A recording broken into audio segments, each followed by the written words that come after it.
diaspora, especially for Korean migrant, and also about identity, and has areas of expertise including nationalism, nation building, and also language and nationalism issue. For the first speaker,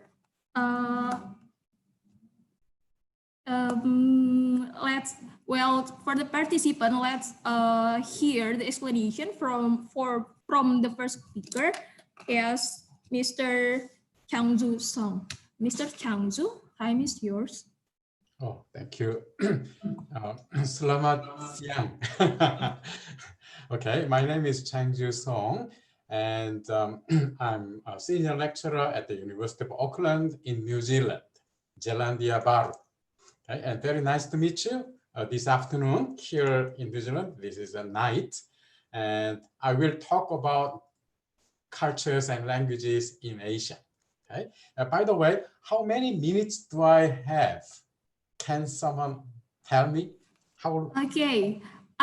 For the presentation, it will be 45 minutes of each speaker.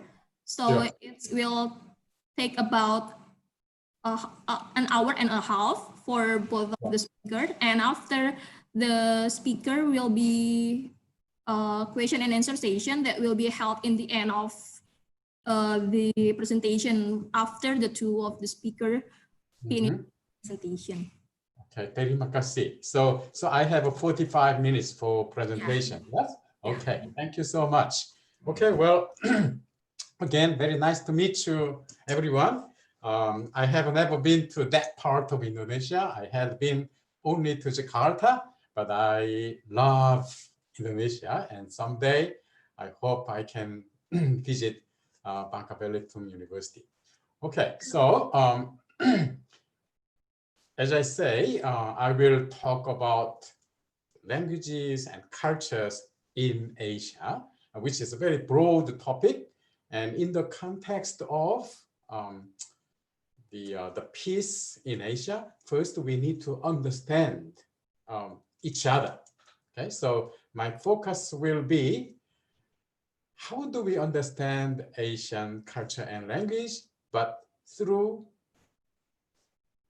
comparative perspective. Okay, and you will understand what that comparative perspective is very soon. So today's lecture, I want you to understand the following. Okay, so the first, I want you to understand the different environment, geographical, agricultural practices between Europe and Asia. As I say, I want to take a comparative perspective, especially here in New Zealand. Our students, they know much more about Europe than Asia. So to help them to understand Asia, I always take this comparative perspective. So I have to compare Europe with Asia so that students can understand Asia better. So how these two continents of Europe and Asia is different from each other in culture, economy, politics, and everything. And understand the general homogeneity of Europe. Europe is very homogeneous, as we will learn soon. And the heterogeneity or diversity of Asia. And now, compared to Europe, Asia is extremely heterogeneous and diverse, and that's the challenge for Asians to understand and work together better each other. Okay, so in general, and I hope you will understand the enormous differences and diversities within Asia, and which can be divided into 4 or 5 different Asias. Okay, so first, let's look at Asia in global context. Asia is not the only continent in this world. We have Africa, Europe, and North America, and Oceania, where I'm living. I'm living here in New Zealand. So before we start, I want to show you one short video script regarding the cultural differences, not cultural difference, but fundamentally the perceptive differences between Europeans and Asia. Okay, so let me, can you see?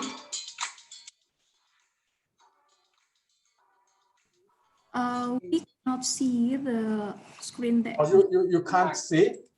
Not yet, sir. Okay, so I will share this document. Okay, don't worry, I will share it. Could you allow me to share this though? How do I share this? Okay, I do. Okay, so share screen. So I'm sharing it now and tell me, can you see it now? Not yet, sir. Okay, how about now? Not yet. Oh, really? I did, okay, I'm sorry, share. Yeah, we see it now. Do you see something orange? Yeah. Okay, great. Okay, Yep. so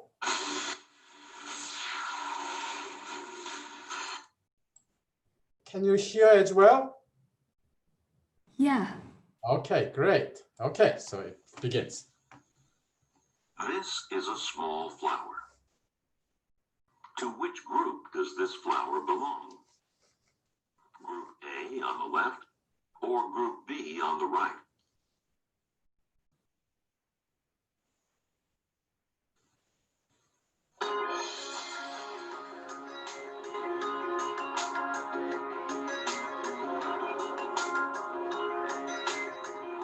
A グループで B グループ A グループですね。A グループ。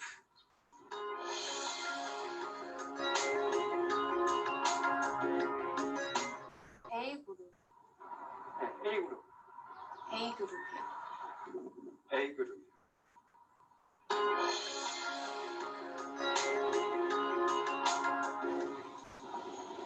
A 吧 A 种属于 B 组的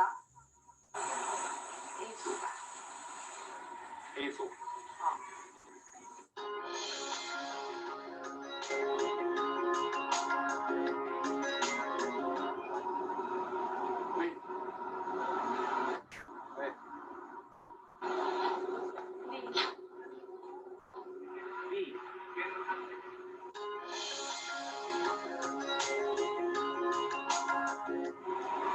B B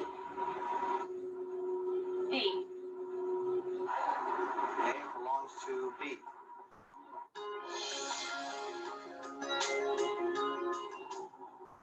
A B. B. It belongs to B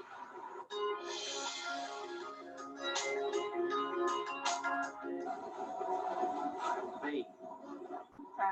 A B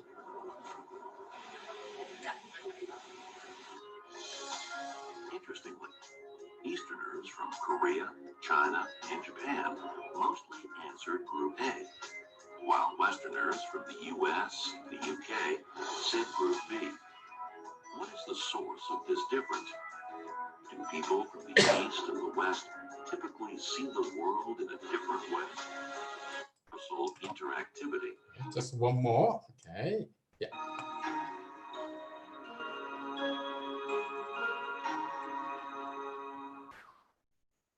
This is a wooden cylinder.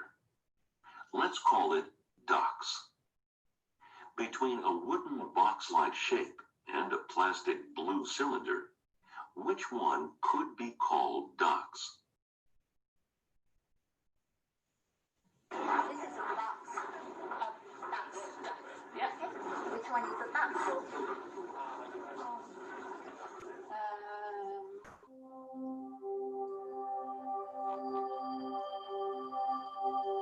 that's another box so this round like this one I would say that one. it's the same, similar shape. What colour does it have? Which one is the duck? That one. Same shape. Which one is the duck? That one. Why? Because it's got, that one's got a curve like that, and that one's got two circles there, and this is both the same, but they're different colour.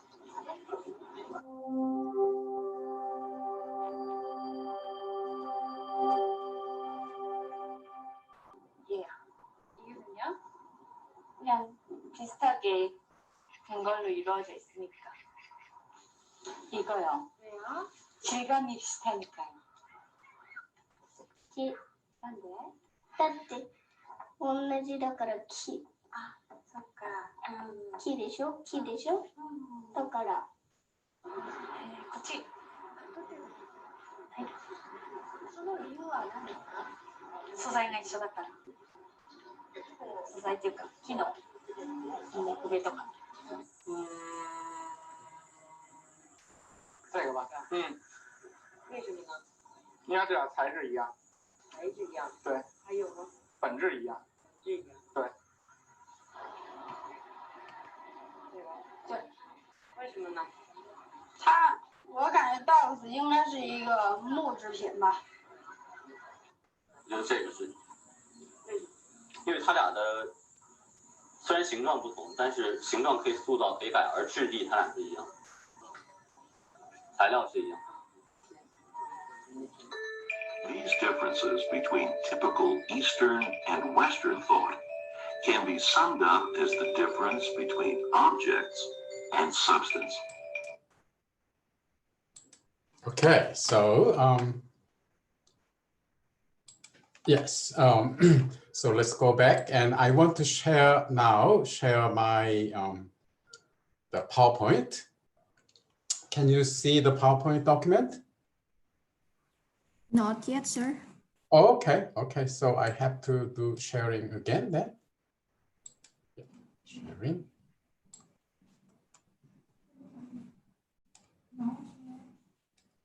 How about now? Okay, we see it now. Okay, great. So from now on, yeah, I will use this. Okay, so we saw the the so-called Easterners and Westerners. I'm sorry that here Easterners include only Koreans and Japanese and Chinese, but it's quite similar to Indonesians as well in general. Okay, so anyway, as I say, to understand Asia better, let's compare Asia with Europe. First of all, as I say, Europe is very homogeneous, while Asia is extremely diverse. First of all, in European continent, let's say what people eat and how people eat. All Europeans, for example, from here, Lisbon in Portugal, and all the way to actually here to Vladivostok, including the entire Eurasian, Russia, people eat same thing. Well, you will be surprised and say, what? People eat same thing? No way. Well, actually, yes, that's of course, food is slightly different, but in general, Europeans eat bread, potato, meat, and salad. Okay? So that's the basic European food. Not only that they eat same thing, but also the way how they eat is the same. For example, they always use fork and knife. Okay, from Portugal all the way to Vladivostok, everyone uses fork and knife. Okay, now let's move to Asia. Here's Japan and Korea and China, Mongolia, and all the way to India, and then wherever Asia ends. Okay, and here, what do they eat? Well, some say, yes, Asians, they all eat rice. Yes, that's true. But what Indonesians call nasi is very different from what Koreans and Japanese call rice. Okay, because you can't make sushi with Indonesian nasi. Okay, because Indonesian nasi is not sticky. And actually Koreans and Japanese, they don't like Indonesian rice at all. Okay, of course we eat, but and also actually no Chinese only Chinese people south of Yangtze River here they eat rice. Actually, same rice with Vietnamese and Indonesians and Malaysians, but Chinese living up half of China here, they don't eat, I mean, traditionally there was no rice. They always eat wheat. So noodle, bun, and mantau, and all these things are from wheat. So Asians eat totally different thing in a way. Not to mention, I mean, what Indians eat, I mean, is, they make a nasi goreng, similar thing like a curry and everything, and that food is very different from the East Asia. Okay, and not only the food itself is so different, but also how they eat is also different. The Japanese, Koreans, and Chinese and Vietnamese up to here, people use chopstick, as you know, chopstick. Okay, but then in Vietnam, this mountain range here, if you cross this mountain and go into Cambodia, Laos, Thailand, what do they use to eat? Can anyone answer? Including Indonesia and Thailand and India, what do they use to eat? Some of Indonesian may be using hand. Yes, a lot of traditionally, yes, a hand. Hand is the best tool to eat. Okay, so Indians, they always eat, and that's why we use only right hand. Okay, because left hand is reserved for something else. Okay? Yeah. So if we say Asia, that doesn't make any sense because Asians are so diverse. Okay, in culture. But when we say Europeans, it makes a very good sense because Europeans, totally, they share same culture. As a matter of fact, Europeans speak only one language. Again, you will be surprised. What are you talking about? Europeans speak only one language? That's not true at all. Portuguese, Spanish, and French, and English, German, and Russian, they are all different. Yes, that's true. But they all belong to just one language family, which is Indo-European language family. Of course, there are some exceptions in Finland and Hungary. Their language doesn't belong to Indo-European family, but in general, entire Europe, including India, I mean, it's all same language family group. Okay, and that's why if you study Hindi, actually, Hindi has a lot of similarities, some similar word with European languages, especially German. Like a famous Mahatma Gandhi, this Mahatma, the great Gandhi, that Mach comes from, I mean, not comes from, but it means the same thing as in German, Macht, which means power. And in English, might or mighty mouse. These are all, they share same basic, the root of the same language. For example, the basic word like water. What do we have anyone who can speak Spanish? What is water in Spanish? Of course, in Indonesian is air. Okay, so you say minum air. Okay, but Spanish would say agua or aqua. Okay, and how about French? What do they say? How do they say water? That's eau. E-A-O, that's O. And then when you go to England, of course, water is water. But then you come back to Germany, and what is water in German? Wasser, Wasser, okay, Wasser or Wasser. And then when you go to Poland, Polish, voda, okay, and then Russian, vada. So this water, voda, vada, Wasser, or aqua, is all coming from same root. So Europeans, they speak one language. Not only the language, but also Europeans believe in same God. Whatever, either Catholic or Protestant or even Muslims, they all believe in the same God. Okay? It's the same God with different names. So Europeans are extremely homogeneous in terms of culture, as we will see a little bit more later. But how about in Asia? What do Japanese believe? What is the faith of Japanese? And Koreans, and Chinese, and of course, the Vietnamese, Cambodians, Laotians, and Thai, and Balinese, right? And they all share some similarities, like Buddhism, for example, as we will see. But then once you go further to South Philippines and Malaysia and Indonesia, of course, is Islam. Okay, and then you go further, and now Hinduism world comes, and this peninsula here, which we call Indochina, that's a perfect name for this large peninsula, because as you go further east in Indochina to Vietnam, now you see more Chinese influence. And as you go slightly west to Laos and Thailand, then you see a lot of Indian influence. Okay, so anyway, Asia is extremely diverse, not to mention to Pakistan and, you know, and further west. Okay, so we learned that at least East Asians, Koreans and Chinese, Japanese, they use chopstick.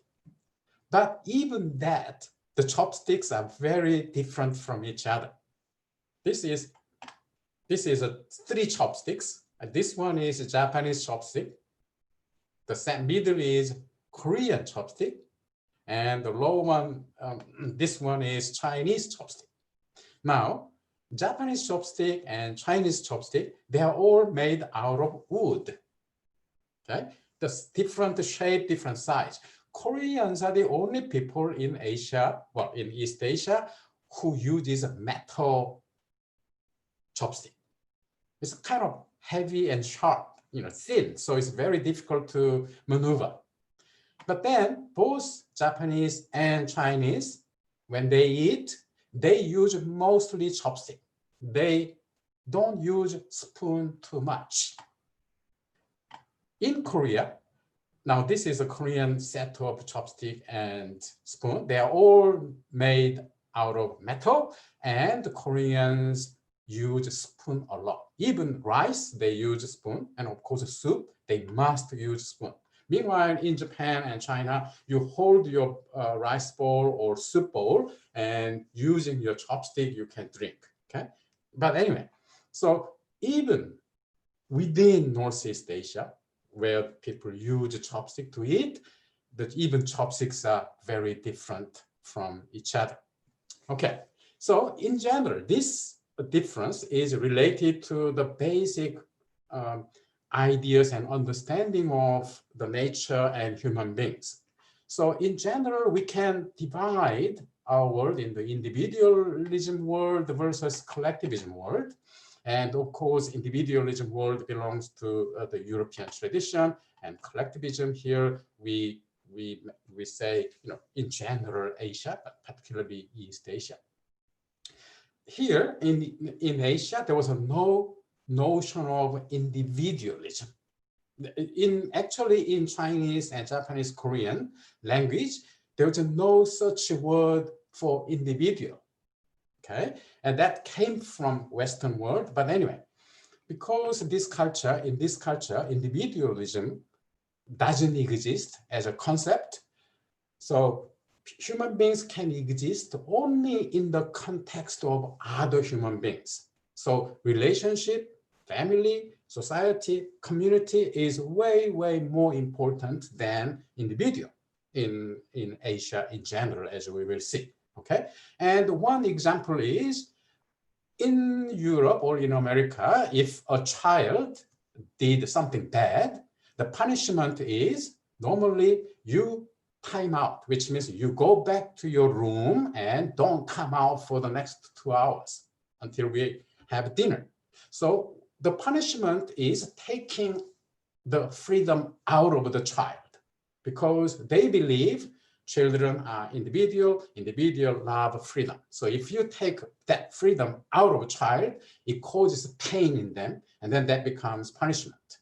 Meanwhile, in Eastern world, because we believe human beings are connected and parents and children are not just individual, but as a one entity in a sense. So in that cultural context, if you cut your relationship with your child, then your child will feel fear and they will have pain, and that becomes a punishment.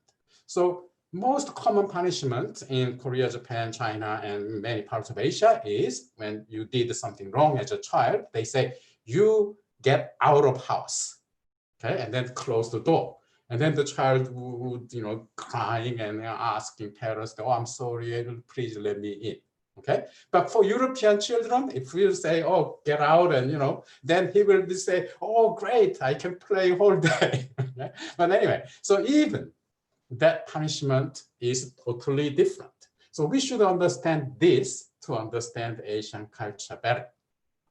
Now, this all comes from probably different environment between Europe and Asia, and particularly the agricultural practice.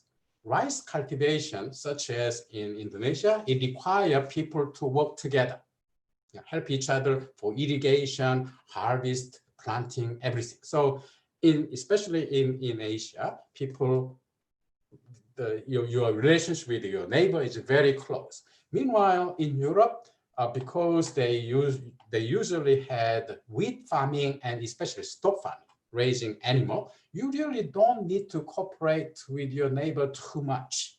You just need a huge land for your animal, okay?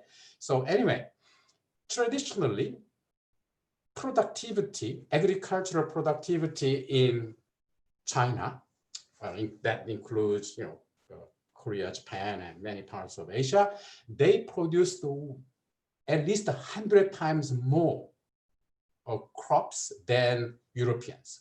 When European farmers use 1 kilogram of seed, okay, they usually harvest about 20 times of 20 kilogram of grain. Okay, so that's in good year. Bad year, 10 times only.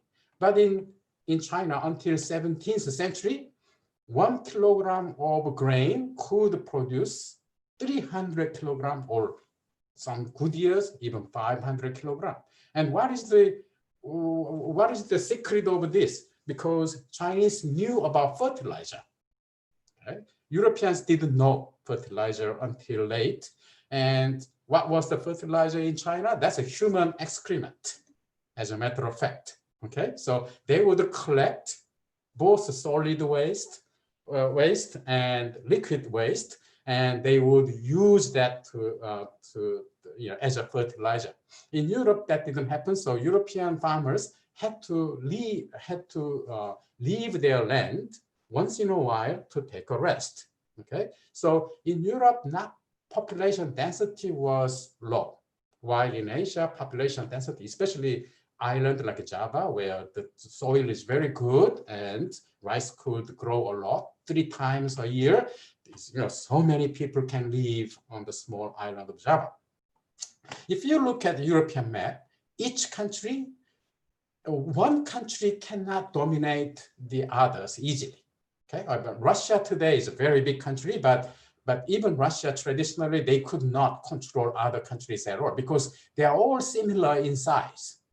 The Britain and Spain, France, Germany, Poland, Ukraine, and all these, Sweden, they were powerful country, but one country could not dominate. And meanwhile, in Asia, China is a gigantic country, and it could easily dominate other country, and still, expanding. And India as well. It's a huge country. It could easily dominate other country, the neighboring country. Okay, so that's also fundamental difference between Europe and Asia. Okay, so again, European civilization is very much based on Judeo-Christian tradition plus Greek rationalism and monotheism, one belief in one God. In Asia, gosh, what kind of religion do we have? Shamanism, Taoism, Hinduism, Buddhism, Islam, Confucianism, and Christianity. Okay, so Asia is extremely diverse in terms of religion as well. And also, the natural resources distribution in Asia is extreme.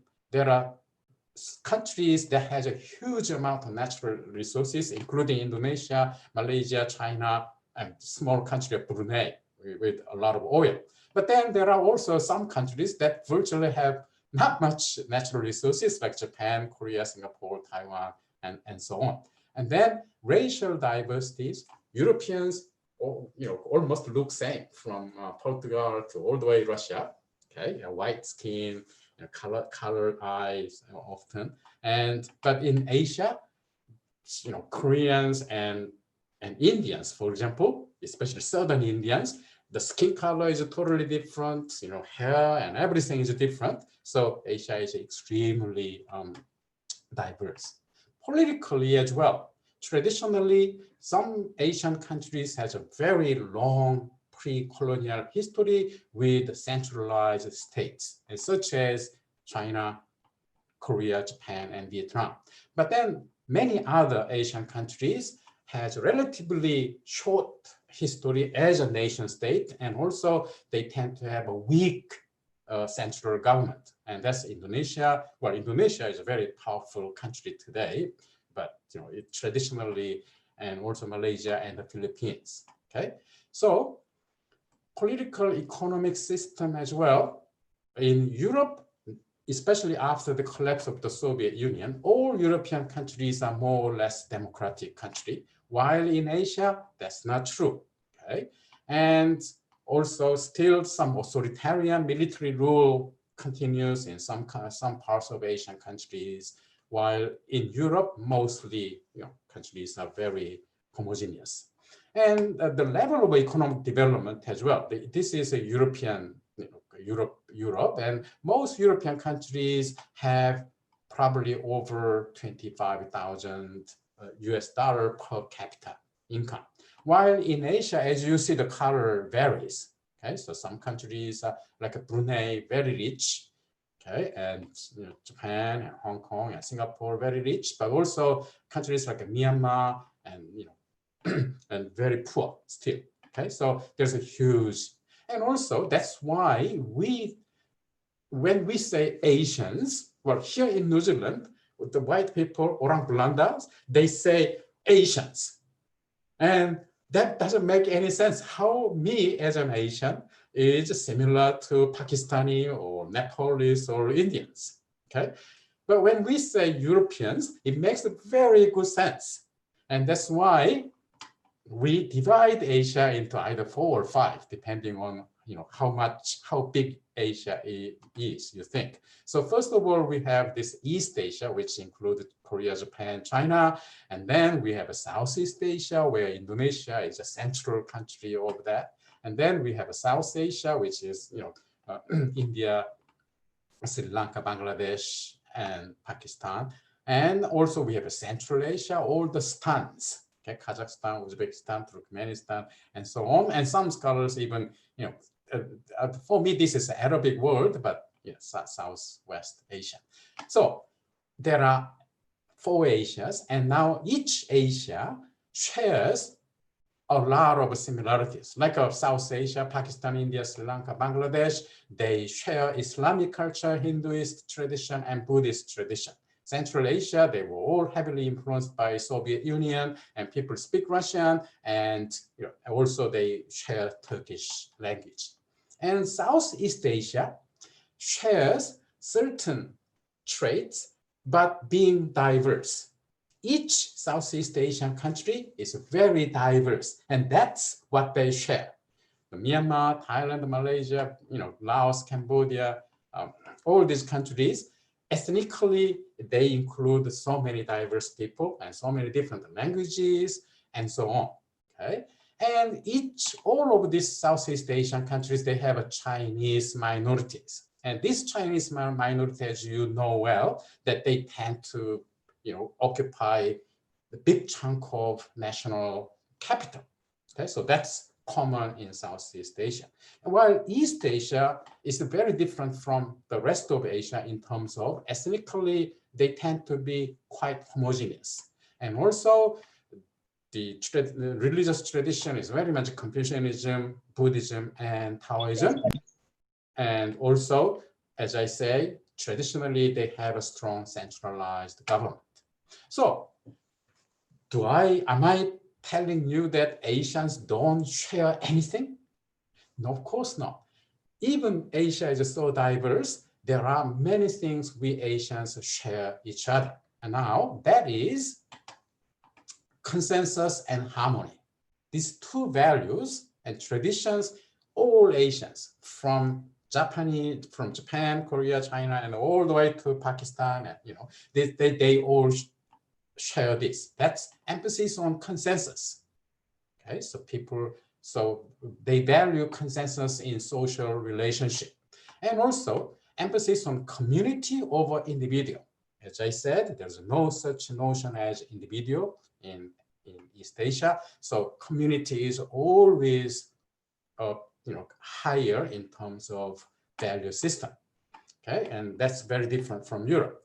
So then why Asians emphasize on consensus and community? And that's, there's no clear answer for this, but probably this ancient agricultural practice, and also all the religious traditions that came from Asia, they emphasize on communal values, especially Islam.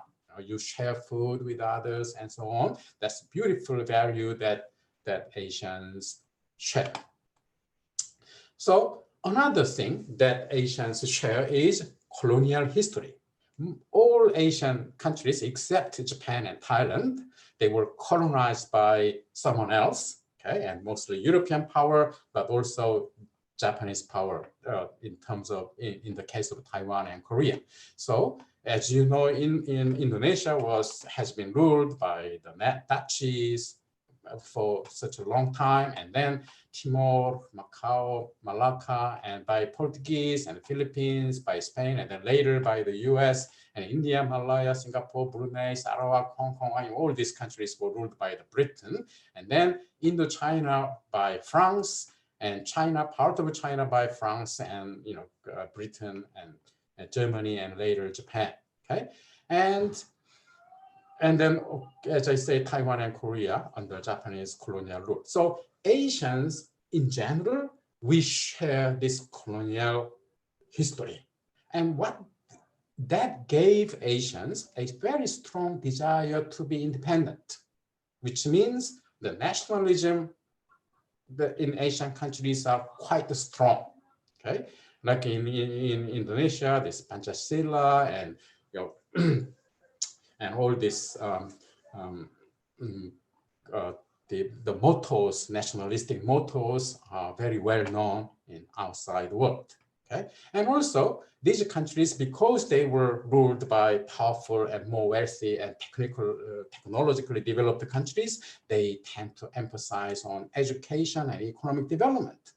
Okay, and also to learn Western technology and ideas. So these are the traits of Asian countries. Okay, and Bhinneka Tunggal Ika, for example, the Indonesia. I mean, that tells a lot about Asia to us. First of all, why do we need Bhinneka Tunggal Ika? Because Indonesia is so diverse. So if you just pick one ethnic group in Indonesia, it doesn't work. If you only, say Japanese, we are the only Indonesian, then other people will be very angry, especially Batak people. So you cannot do that. Okay, so they created this beautiful idea and expression of Bhinneka Tunggal Ika. Okay, but of course, ethnically or racially quite homogeneous countries such as Japan and Korea, China, you really don't need that kind of ideology because they tend to have that belief that they are homogeneous, except China being such a big country, but Han Chinese are dominant group, occupying at least 92% of the entire population. But still, that's why China depicts itself as a big, large Zhonghua family, okay, including all the people, including the Muslim populations in the western part of China. Okay, so that is what Asia is today. Okay, and so that's why we can understand why Europeans could easily become one as a European Union. That's very easy, because relatively easy, because Europeans share exactly the same value. If you the European Union has its own national anthem. Does anyone know European Union national anthem? Okay, now that's the Beethoven. It comes from the famous Austrian musician Beethoven's Symphony No. 9, the chorus. Okay, and in that music everyone knows, like a Freude, schöne Goethe, von Kantote, Auserlesung, wir betreten Feuertrunken himmlisch, dein Heiligtum, seine Tauber bei dem wieder was die Woche. Yeah, anyway, so now this music everyone knows, and all Europeans can accept this music from Portugal all the way to, the European Union. People can accept this. Why? Because they share same musical instinct. And if you know further, the lyrics of that song that it's German, of course, and that was written in 18th century by famous German poet Schiller. Okay, and now if you look at that, the content of the lyric, that's also something that Europeans can embrace together. Can you imagine that we Asians, me as a Korean, and you as Indonesians, and Malaysians, and Indians, can we invent a music, create a music which we all can embrace together? And also lyrics that every Asians can understand and embrace? I think that is possible. We have to work very hard though, okay? So maybe we create music, we compose a new music, and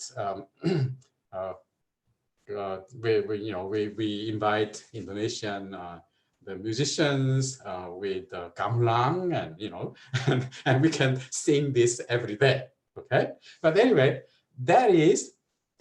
even if it is possible, it is very, very challenging, because we simply don't share that kind of cultural background.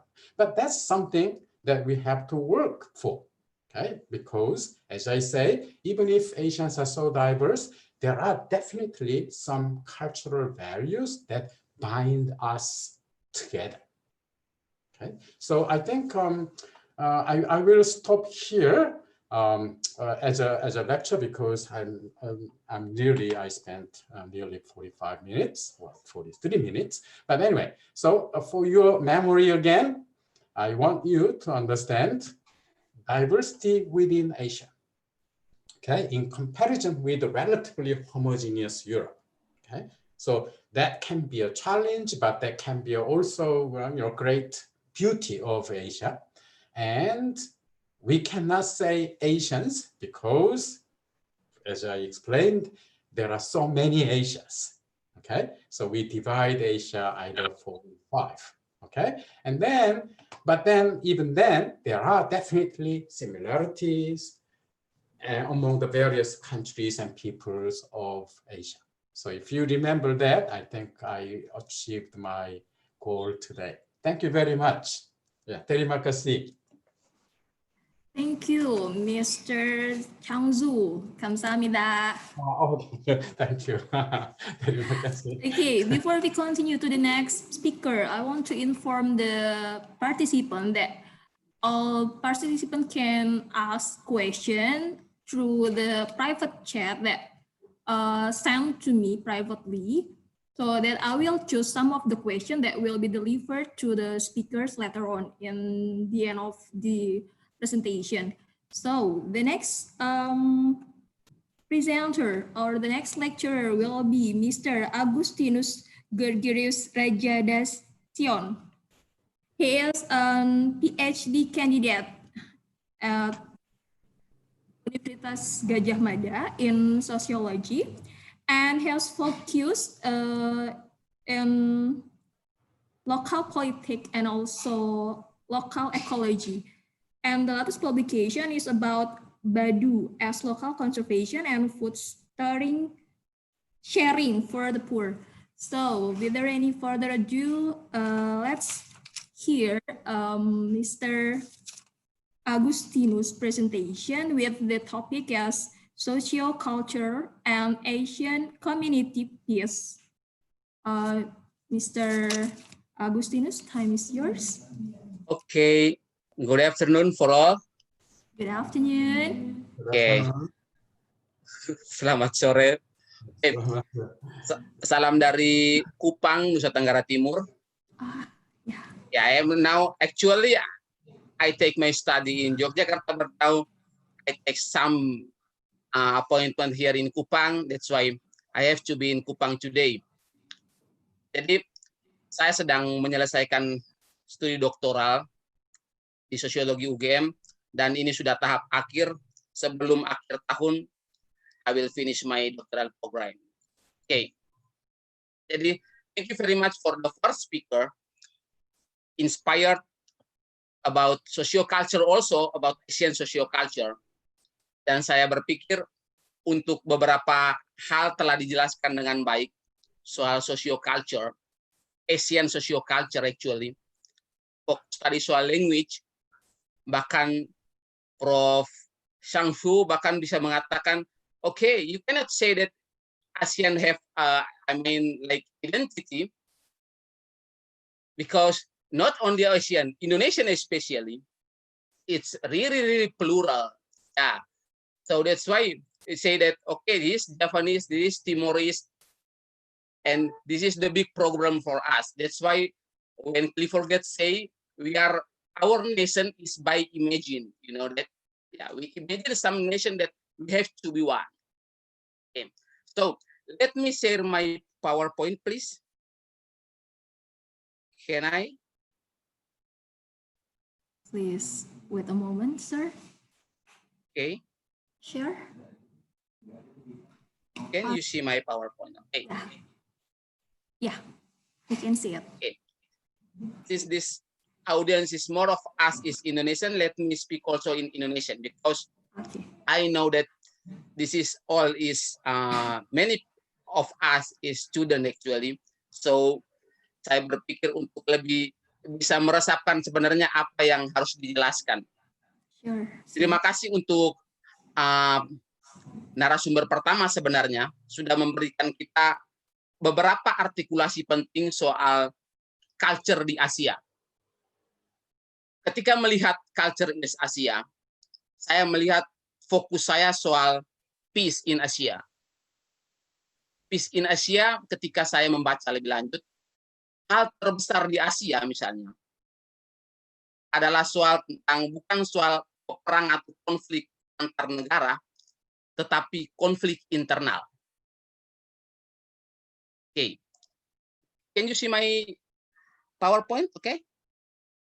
Bisa ya? Ya, bisa. Oh, oke.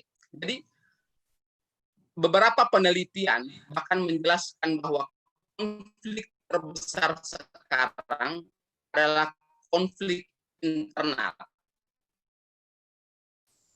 That's why saya lebih Indonesia yang mungkin bagi saya menjadi penting kita share sebagai akademisi di kesempatan ini. UBB menjadi part of building peace actually dengan membuat beberapa program yang sudah dilakukan ya. Oke. Next. Fakta-fakta di Indonesia. Coba teman-teman para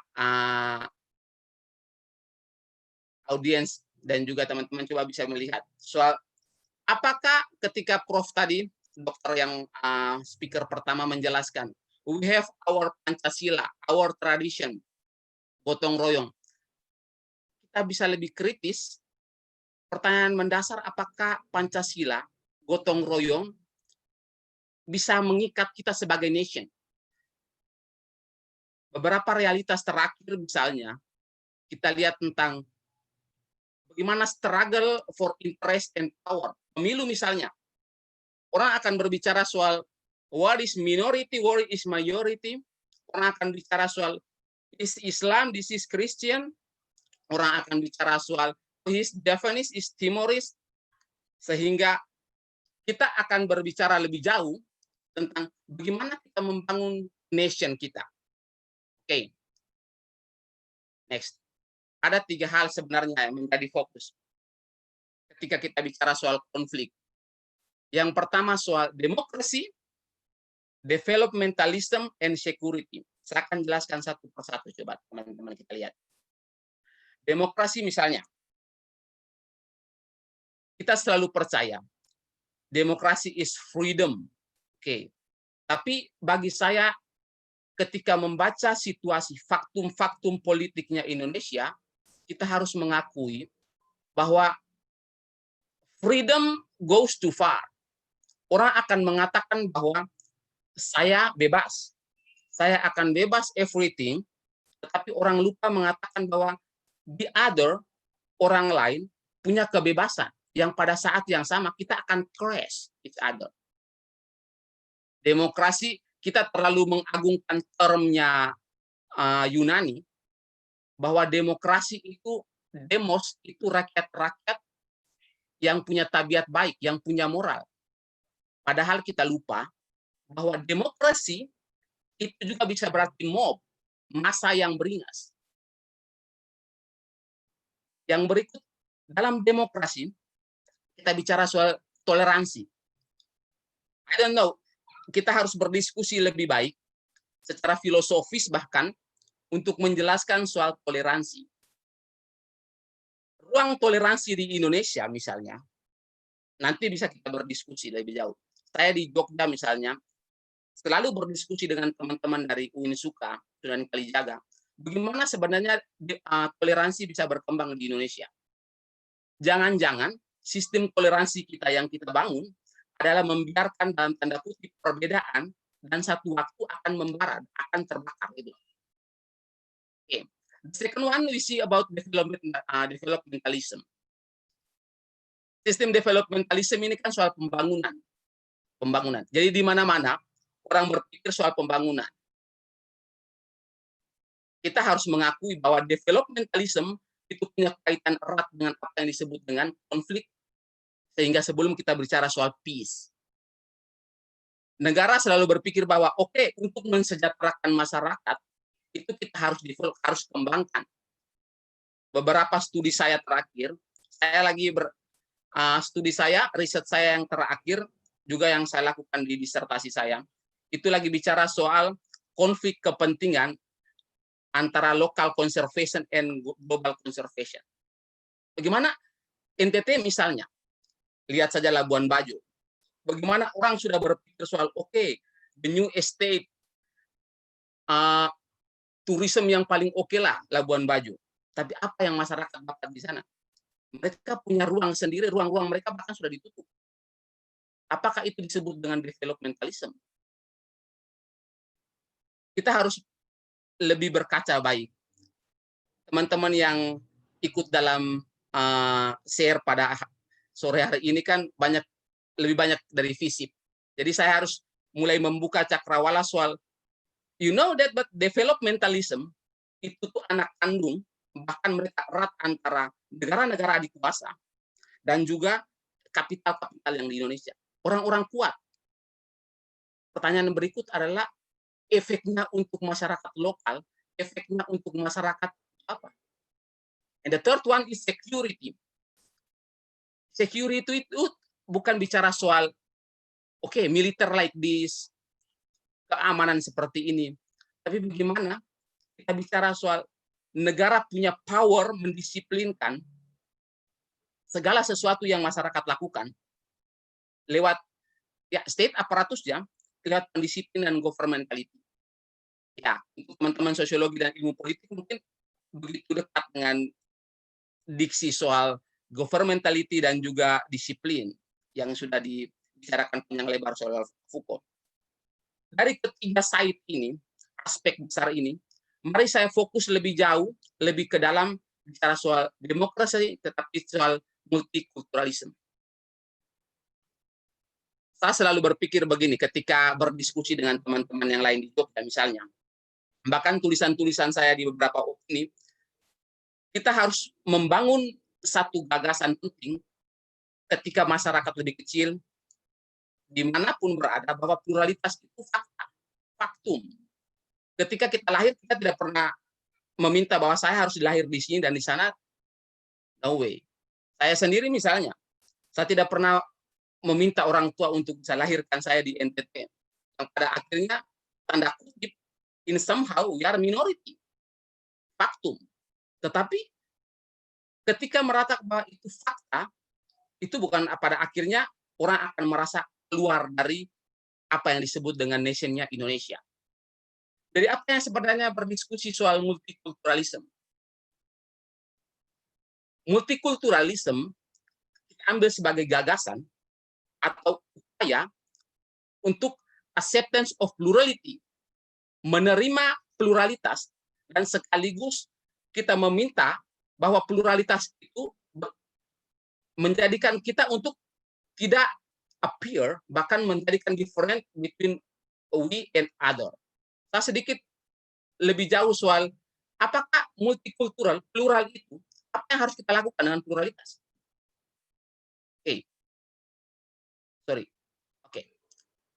Kita akan berdiskusi sedikit atau kita bershare sedikit soal the politic of recognition.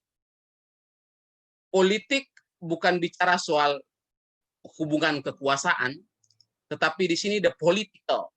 Teman-teman ilmu politik mungkin lebih mengerti soal itu. Bahwa the political means bagaimana orang berusaha membangun upaya untuk merekognisi atau menerima kepada others. Saya mengerti others tidak hanya bicara soal orang lain, tetapi orang lain yang punya budaya, yang punya sistem, agama, bahkan ideologi yang lain. Kita, bangsa ini, sebenarnya, tanda kutip, kuat ketika orang selalu bicara soal kita sebagai bangsa yang berjuang bersama. Tetapi identitas narasi seperti ini, identitas naratif seperti ini, tidak dibangun dengan kokoh. Lihat saja beberapa pergolakan politik akhir-akhir. Ketika orang bicara soal agama, ketika orang bicara soal ras, kita pecah. Itu faktum, fakta. Dan sampai sekarang, apakah kita masih bisa mempercayai, kita masih bisa merasa bahwa, kita ini masih bangsa yang kuat. Ini sedikit pertanyaan-pertanyaan filosofis sebenarnya, yang bagi saya kita bisa share lebih lanjut nanti. Apakah bangsa yang kuat? Kita akan sudah bicara soal keadilan antara Java misalnya, antara Barat misalnya dengan Timur. Konflik banyak yang terjadi karena bicara soal keadilan. Sedikit filosofis kita berdiskusi. Keadilan kan bukan soal hanya adil. Indonesia hanya punya kata adil. Tetapi kita coba lihat di bahasa Inggris misalnya, kata bahasa Inggris ada fair and just. Ada dua. Fairness itu keadilan yang dalam tanda kutip itu prosedural. Sedangkan yang kedua just it's substantif. Jadi apakah kita harus membaca apakah keadilan yang kita bangun sehingga kita bisa membentuk nation bersama itu atas dasar fair atau kita sudah membangun atas dasar just? Ini dua hal yang berbeda. Saya beri contoh misalnya. Fair itu bicara soal keadilan prosedural. Contoh bahwa pemerintah membangun atau membuka peluang teman-teman untuk bisa menjadi aparatur sipil negara lewat ujian. Siapa yang memiliki rank yang memenuhi standar sudah lolos. It's fair. Kita semua punya hak untuk mengikuti. fair. Tetapi kita bicara soal just, itu soal keadilan substansial. Contoh, kita bicara soal bantuan untuk masyarakat yang kena pandemi misalnya. Kita akan mengatakan justice, adil, itu ketika yang menerima adalah mereka yang benar-benar membutuhkan. Itu justice. Tetapi kalau semua orang terima, ya mereka yang memiliki tanda kutip gaji yang di atas 5 jutaan juga terima, itu tidak justice. Ini yang menjadi problem-problem besar negara kita. Sehingga pada akhirnya, bagaimana kita membangun bangsa ini menjadi nation, itu awal dari politik of recognition. Politik bukan soal kuasa, tetapi upaya yang secara terus-menerus. The political. Oke, next. Ya, apa yang saya tawarkan sebenarnya? Kalau kita sebagai akademisi, kita mengembangkan teori misalnya, tetapi lupa hal-hal konkret. Ya, banyak filsuf yang mengatakan bahwa misalnya contoh, ketika Marx mengatakan bahwa filsafat hanya bicara soal kata-kata tanpa mengubah dunia. Walaupun orang kritik terhadap Marx bahwa ketika dia mengatakan bahwa materialistik itu filsafat, itu filosofi sebenarnya. Ya. Jadi bagaimana untuk kita bisa membangun kebersamaan? Ruang pertama yang harus dibangun adalah bagaimana orang harus bertemu.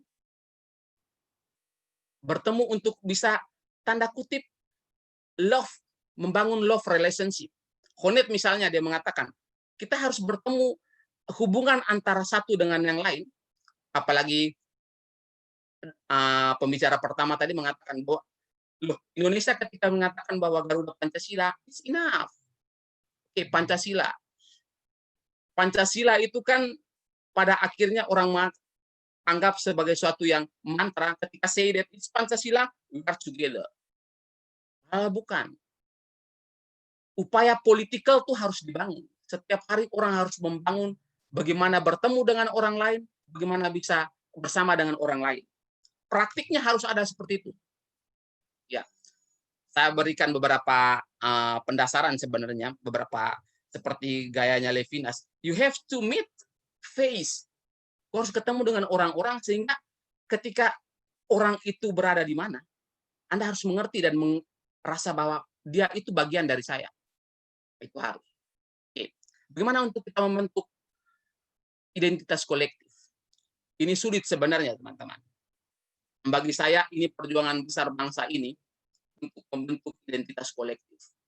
Identitas yang parsial itu sudah terbentuk dari sononya sebenarnya. Tetapi bagaimana kita membentuk identitas kolektif?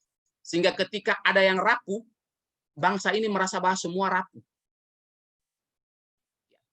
Yang pertama itu understanding the self. Sebagai nation, identitas kolektif, narasi identitas kita harus kembali dibangun. Apa yang mau dikatakan di sini? Soekarno waktu itu sudah dengan Muhammad Nasir sudah menjelaskan dengan baik bagaimana perjuangan bangsa ini ketika identitas-identitas dalam tanda kutip dilepaskan untuk membentuk apa yang disebut dengan nation. Sehingga kalau di teman-teman akademis, saya berpikir kita lebih jujur untuk lebih kritik. Kritikal kita, saya beri contoh misalnya, bagaimana Girox menjelaskan soal kritikal pedagogi. Adalah bahwa kita ambil bagian secara kritis untuk mulai melihat realitas relasi-relasi kekuasaan yang ada, sehingga kita sebagai akademisi, teman-teman yang mahasiswa misalnya, mulai berpikir soal bagaimana membangun bangsa ini dari aspek akademik. Akademik dalam tanda kutip bukan membangun teori, tetapi secara rasional bertemu dengan orang lain dan punya pendasaran bahwa orang lain bahkan tidak menjadi bumerang bagi kita, bahkan tidak menghilangkan ego dan identitas kita. Oke. Saya sendiri beberapa hari lalu UGM memang kehilangan salah satu profesor, Prof. Cornelis Lai, yang sebenarnya ketika menjelaskan soal bagaimana cendekiawan, akademisi harus memberi jalan yang baik untuk membentuk nation ini. Dalam diskusinya, dalam pidato pengukuhannya, tahun lalu misalnya, saya dengar dengan baik dan bahkan saya baca dengan baik soal bagaimana membentuk jalan ketiga. Akademisi harus bisa ambil jalan ketiga. Realitas di beberapa diskusi bahkan saya katakan banyak akademisi yang selalu dipakai oleh TV misalnya, dipakai oleh media tertentu misalnya, itu tanda kutip tidak mengerti, bahkan tidak merasa bahwa mereka masuk dalam lingkungan kapitalis untuk menjelaskan sesuatu. Ya. Sedikit kasar sebenarnya saya bisa mengatakan, loh, jangan-jangan akademik ini ya badut ketika mengatakan bahwa okay, you have to say like this, cari referensi akademiknya apa. You have to say like this, cari referensi akademiknya seperti apa. Tepatnya adalah seperti itu. Tapi saya berpikir seperti beberapa diskusi kita, UBB sudah ambil bagian untuk membentuk bagaimana kalau bicara soal peace, you have to open mind untuk menjelaskan bahwa pluralitas is faktum, dan faktum itu harus membuat kita untuk ada political, upaya secara terus-menerus membuka identitas kita dengan identitas-identitas yang lain. The last one sebenarnya, apakah ini pertanyaan reflektif sebenarnya, kita bisa menjadi seorang apa yang dikatakan Foucault sebagai Pharisees yang membawa kebenaran sebenarnya. Kita harus berani untuk mengatakan bahwa that's wrong and this right.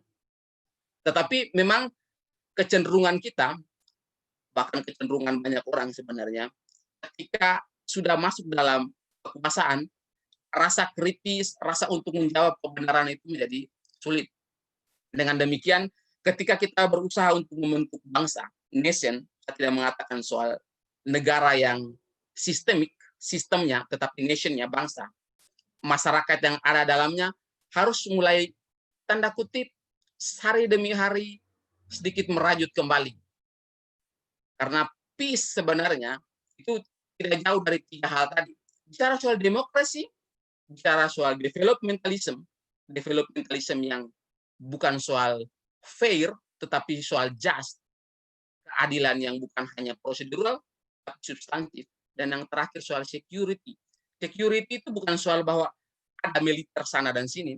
Lihat aja konflik di mana-mana, teman-teman. Itu selalu di tanda kutip diberi obat turunkan militer. Oke. Satu bagian oke. Tapi itu tidak akan menyelesaikan masalah. Hal yang paling penting adalah apakah subjek-subjek itu bertemu untuk bicara soal we are Indonesia. So, actually, dalam diskusi ini, saya harus membawa bahwa ketika kita bicara soal peace in Asia, kita tidak bicara lagi soal bagaimana perang, bagaimana konflik terjadi antar negara. Tapi kita bicara soal bagaimana identitas kita sering runtuh, tanda kutip, sering runtuh, dan menjadi bumerang untuk membentuk satu kesatuan. Mungkin lebih luas, pembicara pertama sudah bicara soal bagaimana we are one as Asia, tetapi saya lebih fokus kembali dengan Indonesia, yang juga berkali-kali orang berdiskusi soal bagaimana membangun Indonesia kembali. Kita punya Pancasila, tetapi pertanyaannya adalah Pancasila masih punya kekuatan yang besar, apakah masih punya kekuatan yang besar untuk menjaga kita atau tidak? Atau lebih sederhana kan saya bisa katakan, Pancasila kan bukan mantra sebenarnya. You have to say that we love Pancasila, and finally we are as one. Tidak bisa seperti itu. Kita harus membangun the political upaya bersama yang secara setiap hari untuk bisa membangun nation ini. Oke, teman-teman di Bangka Belitung mungkin merasa diri bahwa sangat barat, dan saya juga merasa diri bahwa sangat timur karena dari NTT. Tetapi apakah kita setiap hari mulai berpikir soal we are one?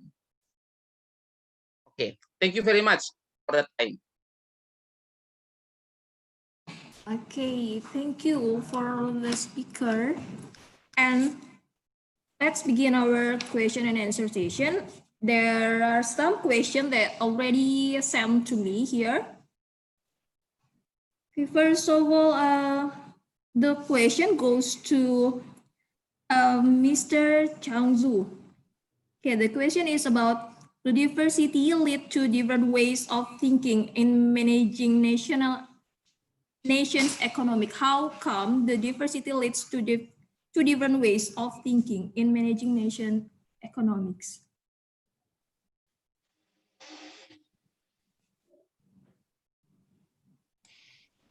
Sorry, could you repeat the question again? I didn't hear it very well. Okay. How the diversity lead to different ways of thinking in managing nations' economic? How the diversity affect the economic perspective, perhaps? Oh, I see. Okay. Well, well, economic development and prosperity is a very difficult thing to explain and also achieve. We all want to be rich. We all want to be developed, but some countries succeeded, and some countries less succeeded, and some countries are still struggling. Okay, and of course there are so many different reasons. Either the environmental reasons, but also internal problem and so on, or lack of resources, etc. But at least in Asia, in general, so far, countries that didn't have much natural resources tend to be developed earlier. Okay, so that's what we discovered in Asia. And another thing is that countries that traditionally had a very strong state, centralized state, they tend to be developed earlier, possibly because they could mobilize the people and organize them into very more efficient way. And so that's how it happened. And also, of course, now the world system effect, that countries that were during the Cold War, the countries that were in the front line between the so-called free world and communist world, because they get more support from Americans and other countries, they tend to develop further. Okay, so there are so many reasons why some countries develop further. And also, good neighbor. Neighbor is very important. Not only in international community, but also in any society. If you live by a very wealthy person, actually you can benefit a lot. Right? Because the person is wealthy. First of all, you can get something to eat. But second, you can learn from that person. Okay, so if countries like Korea was in the middle of Africa, I don't think the country would have achieved today's economic development level. Okay, so where you are located is also seems to be very important. There are so many diverse reasons. Okay, I hope that I answered that question at least to a certain degree. Okay, thank you, Mr. Sangso. And one more question is about how would a language become what we say as superior between another language, such as in Asia, maybe we use China language, Mandarin language, and about in Europe, maybe people using English as the major language. How a language becomes superior than other? I see. Well, language is a power, as a matter of fact. People learn powerful countries' language because, like money, the U.S. dollar and euro, they are more powerful than the other countries' money. So people want to have it. Okay, so people invest. Now, language is a cultural investment, can they will be willing to learn certain language and they are less willing to learn some other languages. Okay, so it is a power, but I didn't tell you about it, but I used to live in Europe, in Northern Europe, so I know that we human beings can speak at least 4, 5, 6 different languages. I saw it. Like in Scandinavia, for example, if you are Swedish, if you speak only Swedish, then you can't communicate with other people very well because Sweden, in population-wise, is very small. Okay, and that's why they have to learn other languages. Like then, easiest language would be German because German is widely, circulated currency. The language, and then everyone learns English at school, so they speak English. And then if you are educated person, then you speak either French or some other language. So for 4 languages could be a standard. And I think in Asia, countries, government should encourage their people to learn each other's language. If we learn it from early stage, it's not that difficult, maybe, to learn. Like, for example, Japanese and Koreans could learn Bahasa so that they can, communicate not only with such a huge populous countries such as Indonesia, but also Malaysians and of course now China is becoming so powerful. So we may want to learn that language, and also Japanese or the Hindi, and so I think multilingualism is a bless. Okay, so we should encourage ourselves to learn more languages, and that will bring more democratic world. As a matter of fact, as the second speaker, Mr. Dacion, said. Okay, thank you. And there's still some question, and this question is intended to deliver to Mr. Jason and also Mr. Changzu, but I want Mr. Jason to answer it first.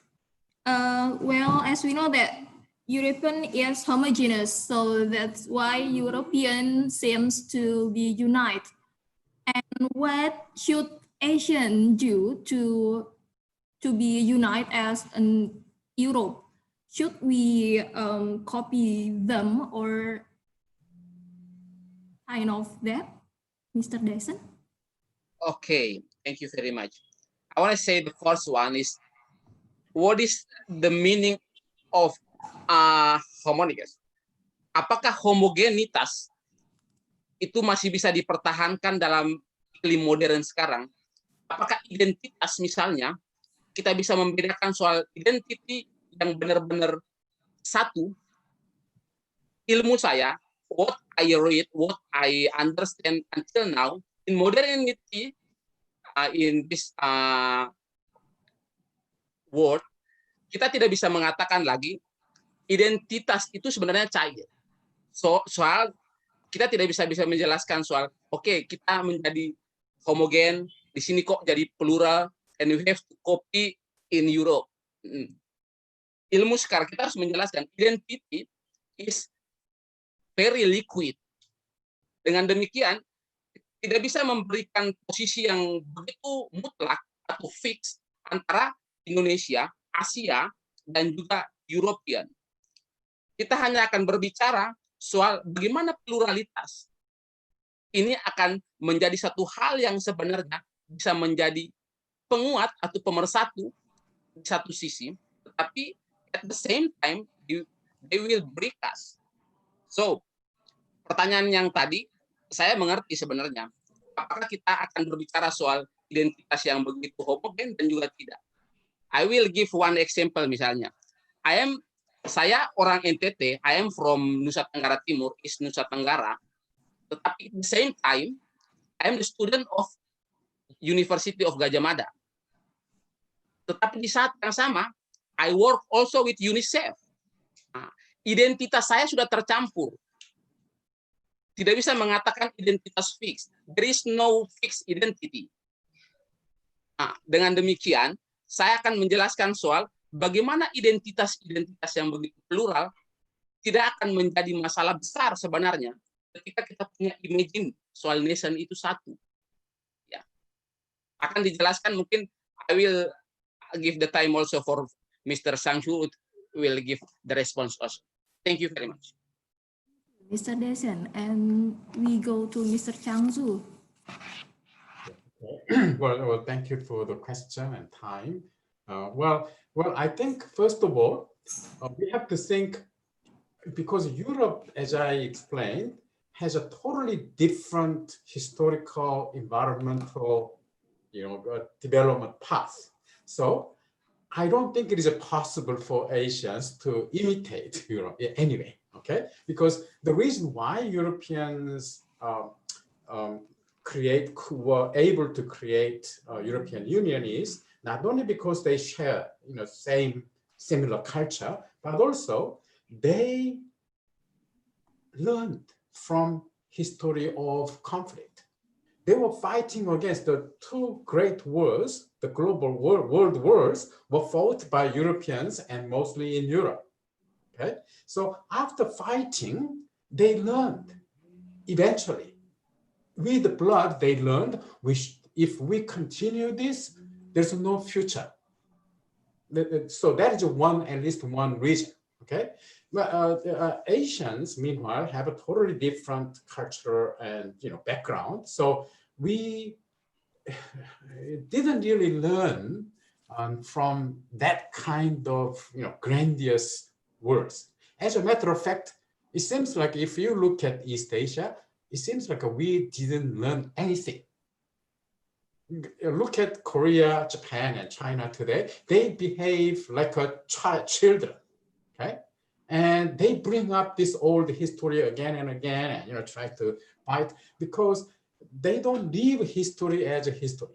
They use history at today's political and economic interest of not whole people, but of a very small number of political groups. Okay, so I don't think it is possible for Asians to imitate Europe in that regard. But we have to learn from everyone, including Europeans. Okay. Meanwhile, we have to try to imitate them, their maturity, their democratic way of thinking, the multiculturalism, and of course, it is not ideal world, but there are so many things. If we try to learn, we can learn from our European neighbors. Okay? The ancient Chinese philosopher Confucius said, you know it very well, that he said, if there are three people, there's always my teacher. Okay, and if someone is smarter than me, of course, definitely I learn from him. If someone is not smarter than me, then at least we learn, oh, I should not be like that. Okay, so we have to, if we have open-mindedness, we can learn from everywhere, everything, anytime. Thank you. Thank you, Mr. Deshan and also Mr. Chang-Soo. So the next question is to Mr. Deshan. How to solve religion conflict in Indonesia, since it's very sensitive nowadays? Okay, thank you very much. This is actually the big question also for me. First one, how to solve the religion conflict. Faktum bahwa konflik agama itu harus diterima. Oke. Tetapi apakah fakta ini bahwa konflik itu bisa membuat kita sebagai bangsa itu luntur? Itu yang harus kita perjuangkan. Ya. Fakta bahwa konflik, ideologi, ajaran, bahkan sampai pada tanda kutip norma-norma itu kita berbeda. Diskusi akan bisa melebar. You can say that is religion. Mungkin banyak yang hanya berkata soal agama-agama yang sudah ditanda kutip diakui. Bagaimana dengan teman-teman yang kepercayaan? Ya bagi saya itu agama sebenarnya. Ya. So, bagaimana untuk menjaga itu? Tadi yang saya jelaskan pertama, you have to meet them is the first one. Kita selalu berpikir soal bagaimana, ya mungkin saya sedikit pencinta Levinas untuk mengatakan, Pak, saya harus ketemu wajah mereka. Wajah dalam tanda kutip bukan face actually, tetapi bicara soal keseluruhan hidup. Saya misalnya, ketika saya harus di Jawa, saya bertemu dengan teman-teman orang Jawa yang Muslim, yang benar-benar taat beribadah, tetapi bagaimana bahwa saya dengan mereka harus membangun bersama, kami satu. Hal yang paling konkret misalnya, ketika Anda bertemu, tidak mungkin Anda langsung mengatakan bahwa kita berbeda. Pasti Anda berbicara soal hal-hal yang menyatukan. Sebenarnya niat Indonesia itu membangun nation-nya, identitas naratif itu harus seperti itu. Kita sebenarnya di akar rumput sudah berjuang seperti itu sebenarnya. Tetapi memang beberapa orang bahkan itu tanda kutip merusak apa yang sebenarnya sudah ditanam. Itu sebenarnya membangun kebersamaan kita tahu bahwa kita berbeda, tetapi Anda harus bertemu. You have to be like that. Makanya apa yang saya katakan, toleransi bukan membiarkan perbedaan bahwa Anda seperti ini dan saya seperti ini. It's not like that. Saya selalu ketika diskusi dengan teman-teman yang lain, it's not tolerance. Tetapi toleransi adalah ketika Anda bertemu dan mengakui bahwa Anda berbeda. Sehingga kalau ada perbedaan, kamu tidak akan mengungkit soal perbedaan itu. Tapi kamu telah berkata bahwa Anda bertemu untuk hidup bersama. Sebenarnya sedikit filosofik, tetapi ini hal-hal konkret yang harus dilakukan. Mungkin untuk sementara bisa jawab seperti itu. Thank you very much. Thank you. Pertanyaan terakhir, Pak Dasion.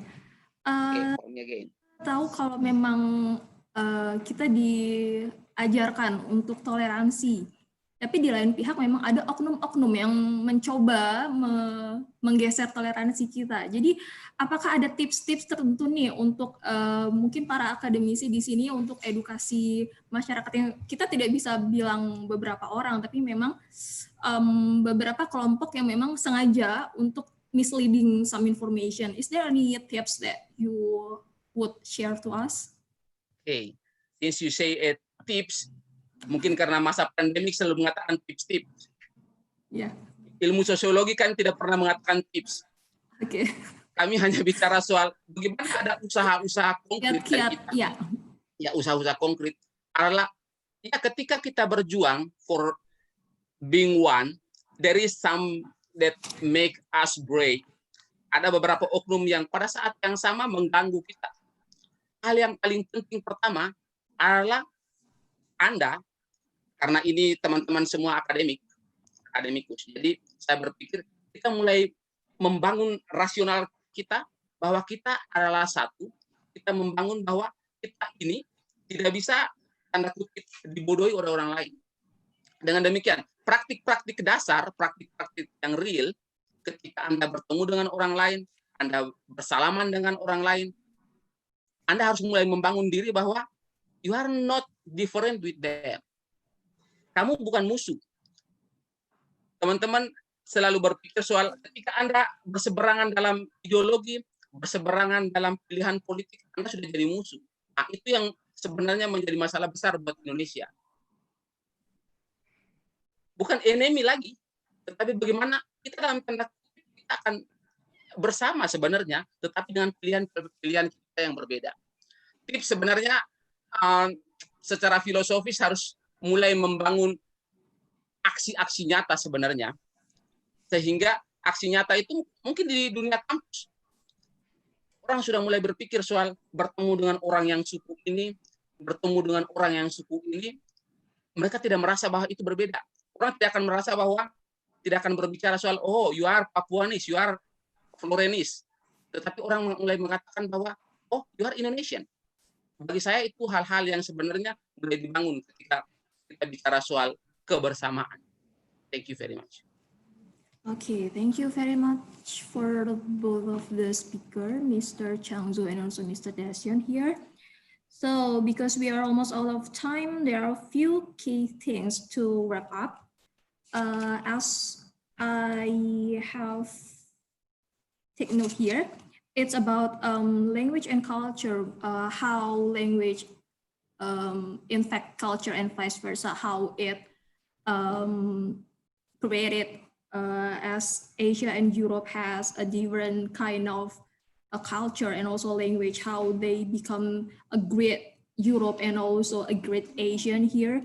And about Mr. Darshan is about politics, socio-culture and Asian community peace, how we have to accept the plurality and also the multicultural to be to gain peace in Asia and also in universe.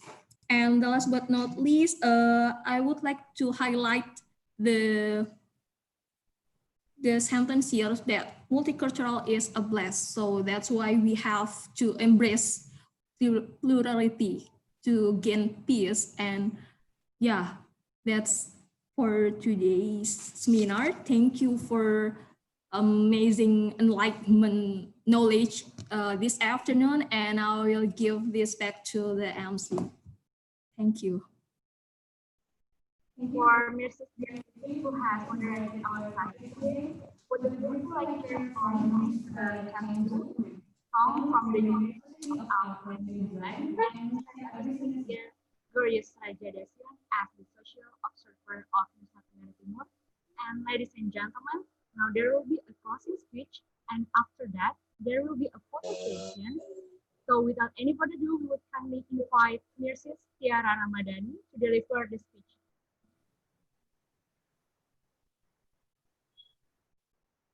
Oke, terima kasih kepada narasumber hari ini yang luar biasa, Mr. Changzo, Mr. Desian, dan untuk moderator Miss Dian Fitri ME, dan untuk seluruh para peserta kelas internasional hari ini. Baik, untuk mengingatkan di sesi selanjutnya yang merupakan sesi terakhir dan sekaligus penutupan kelas internasional, akan kami sampaikan informasi selanjutnya melalui media sosial ACOAC 2020. Terima kasih atas perhatiannya. Sampai bertemu di sesi selanjutnya. Thank you for Mrs. Tiara Ramadhani who was enlightening. Now we have a photo session. We would kindly invite you to all of the participants on the video.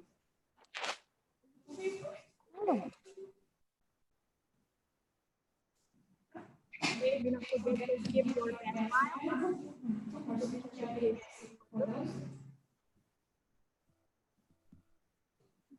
Wait a second.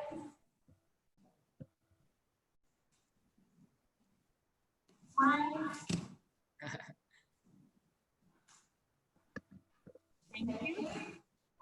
Ladies and gentlemen, that's all the agenda for the class today. We hope you get many useful and have a wonderful day. Thank you for the lecturers, the moderators, and all of the participants. Good afternoon, have a nice day, and assalamualaikum warahmatullahi wabarakatuh. Waalaikumsalam warahmatullahi wabarakatuh. Thank you, Mr. Thank you. Thank you.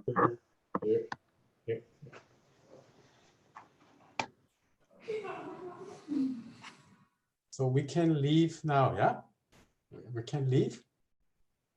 Yeah, we can leave now actually. Oh, okay, bye. Bye, Mister. Ya. Ya, sampai bertemu lagi. Sampai jumpa, Sir. Thank you very much. Salam dari NTT untuk semua ya. Thank you. Bye. Bye.